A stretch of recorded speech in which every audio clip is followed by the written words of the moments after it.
Hi, I'm Stacy with Easy Design Resources, and today we're going to be creating a badge design from scratch in Adobe Illustrator. Badge designs are awesome and perfect for so many things, including on apparel, for a left chest, full back, as an emblem on a sleeve, and they look awesome on hats and so much more. You can download a free badge starter pack in the link below. All right, let's get started. First thing we're going to do is type L for the elliptical tool, and holding Option or Alternate, click in the center of our artboard. We want this to be 4 inches by 4 inches. Click OK. Type a V. We're going to copy this and paste it in front. Command C, Command F, and drag it into 3 inches. Good.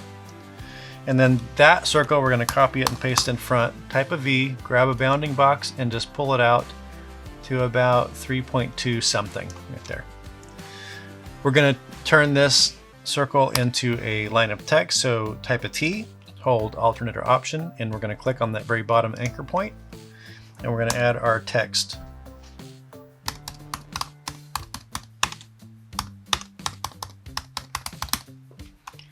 All right, select that. Command or Control Shift C will center it.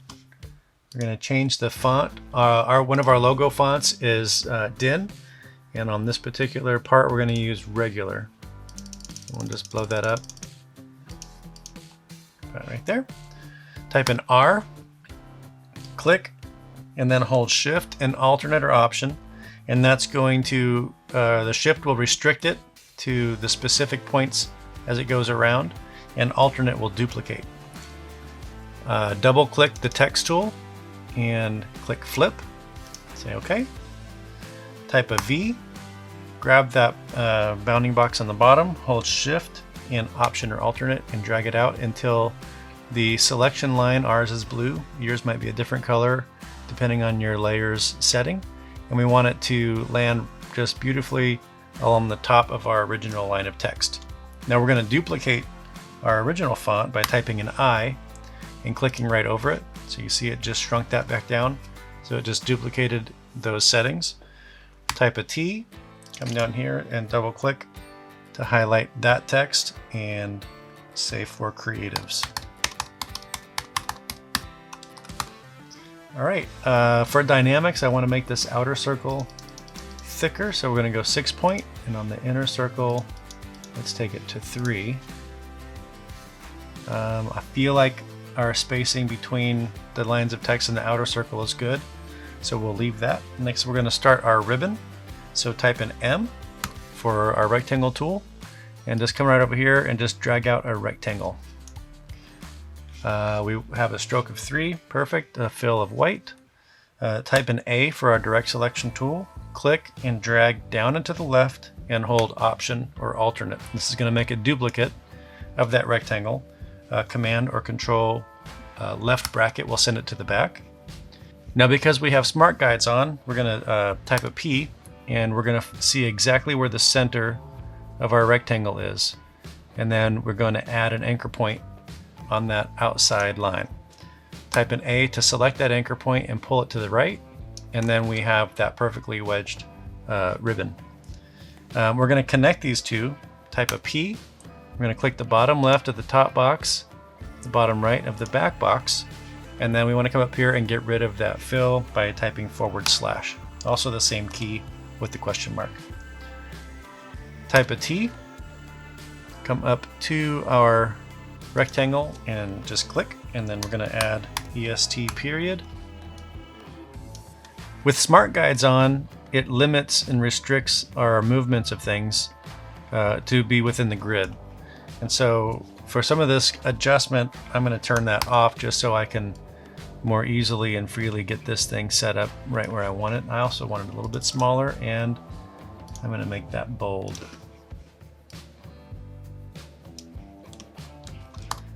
Okay, and turn smart guides back on, Command or Control U, and then we will select all the elements of our ribbon and group them. And then do Command or Control Y to go to Wireframe Mode. Once you have that selected, type in O, hold Alternate or Option, and click right there in the center. We want it vertical and we want it to copy. So now we've got 2. Command or Control Y, type in A, select the established, type O again, because now we're going to flip that back. Hit Return or Enter, vertical, and then just say OK. Type a T, double click that to change the content to say 2020. We want everything centered. I've got a little bit of room to adjust in the future if I need to. So we're going to group that, Command G. And then what we're going to do with this is we're going to put an effect, warp, and arc. You can adjust it all the way from 0 to 100. 50 is typically where it starts you off when you click on one of these options. And that's a little more curved than I want. I'm going to go down to 35. I think that'll be just the right fit. Say OK. Type a V. Just hold Shift and pull it down and it'll constrain it to the center. It got a little bit squatted. So I'm going to grab the bounding box and hold Alternate or Option and just kind of stretch it up a little bit. And it's a little bit wide, so holding Shift and Alternate, I'm able to bring it in and have it proportionally be adjusted. So I think that's exactly what I want. But I'm going to go Object, Expand Appearance, and Command or Control Shift A to deselect. Type in A, hold Option or Alternate, and we're going to select. Once you've selected one, hold Shift and you can select the rest of the elements of the ribbon. Copy it, delete it, paste it in back, and group it again. So now our ribbon goes behind our circle.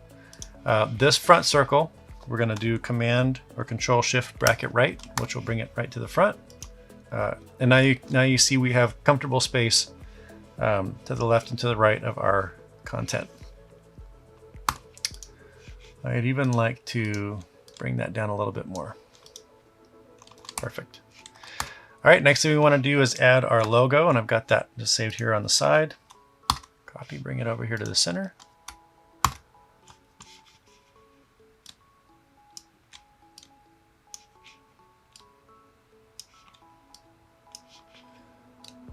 Now, not every logo is symmetrically balanced, and so they require a little more effort to get them centered correctly.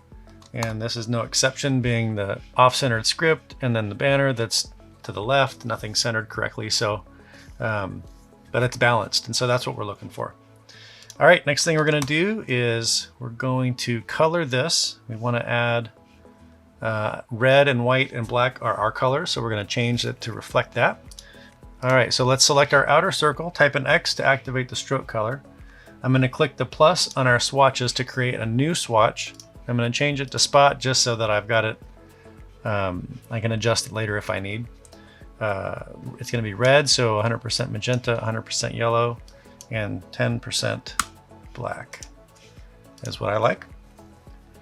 All right, and then we're going to change this inside circle also to red.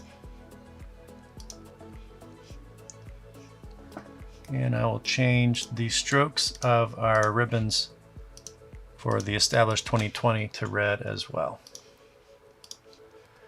All right, and on those, I want to change the fills to black and type in A, and then come in and click and double click and triple click, depending if you grab a 2 or a 0. And then holding Shift, come to the other side and select, and let go of Shift and select again, and now all of the text is selected. Change that to white. We're going to change the text colors in our circles to white as well, and the fill color of that circle that's in the background to black. I want to change Easy Design to white.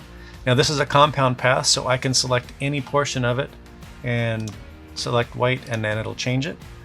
And just to give it a little bit of depth, I'm going to select it again, holding Shift and Option or Alternate, dragging it down into the right. Command or Control left bracket, sending it to back, and selecting the black swatch. And now we've got a little drop shadow on that. The next thing I want to add is a double outline here. I want to change the black stroke to where it is only affecting inside the circle. I'm going to copy and paste in back, change the stroke color to white. 4 points is perfect for that. All right, copy that and paste it in back and change that color to black. That's going to give us the gap between our ribbon and our circle, just kind of helping to break things up a little bit. And then we'll put this on a black background. So just coming up here to the top left and click. And there our box is 6 inches by 6 inches. Shift X to swap if your fill colors are not what you're looking for, and then the / to get rid of the stroke. Type a V, and Command or Control Shift left bracket sends it all the way to the back. All right, so that's it. With this design, we've got kind of a thin font for our tagline, a thick font for our established 2020, and a nice strong contrast with white against red for our logo. It's so satisfying finishing a project like this, kind of like a good sip of coffee in the morning. That's good. Let me know in the comments below what you think of this one. And if you enjoyed this video, please hit subscribe. Hit that like button for good measure. If you haven't already seen it, I did a tutorial with an applique effect where I implemented a badge design and it turned out pretty good. You can click here to check that out. All right, we hope you have a great week. See you next time.